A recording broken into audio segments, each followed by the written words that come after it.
রাজনীতি করি, তোরা কি রাজনীতি করিস আমার জানার দরকার নেই। বেশি রাজনীতি করিস না, মেরে সুর বানিয়ে দেবো, পা কেটে দেবো।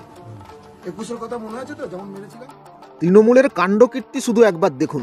বিজেপির রাজ্য সভাপতি সুকান্ত মজুমদারের সামনে মেরে থেতো করে দিবে বলল। হ্যাঁ দর্শক, আপনারা ঠিকই শুনেছেন, তৃণমূলের কয়েকজন নেতাকর্মী বিজেপির নেতৃত্বদের মারার হুমকি দিচ্ছে। শুধু ভিডিওটা একবার দেখুন। তোরা 25-30 জন আছিস, তাহলে সেটা উপরে গেলে ভালো। তারপরে আমি বললাম যে 25-30 জন মিলে এসছিস, কি ব্যাপার বল না, বাইরে বেরো। তারা কেন টাকা পয়সা নিয়েছি কারোর কাছ থেকে? কিছু বলছে না, কেউ আমার কাছে কিছু পায় তাও দেখ। আমি একটা রাজনীতি করি, তোরা কি রাজনীতি করিস আমার জানার দরকার নেই। বেশি রাজনীতি করিস না, মেরে সুর বানিয়ে দেবো, পা কেটে দেবো।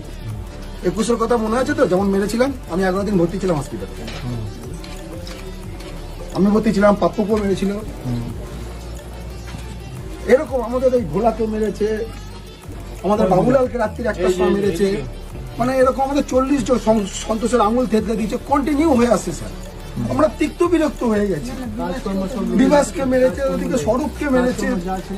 এই কথা শোনার পর বিজেপির রাজ্য সভাপতি সুকান্ত মজুমদার তিনি ঠিক কি বলেছেন, তিনি ঠিক কি জানিয়েছেন, দেখে নিন এই ভিডিওতে। অতি বিরল এই ধরনের সমস্যা তো অন্য কোনো রাজ্যে নেই, বিহারে পর্যন্ত নেই। যে বিহারকে আমরা কথায় কথায় হেও করতাম, এখন সেই বিহার পশ্চিমবঙ্গের থেকে উপরে উঠে গেছে, পশ্চিমবঙ্গের অনেক উপরে উঠে গেছে। মমতা বন্দ্যোপাধ্যায়ের আমলে জেলা প্রশাসন সব জেলাতে অপদার্থে পরিণত হয়েছে। অপদার্থ বললেও কম বলা হয়। আমার সাথে যোগাযোগ করে কোর্টে মামলা করবো। ঠিক আছে, ঠিক আছে, নমস্কার, চিন্তা করবেন না।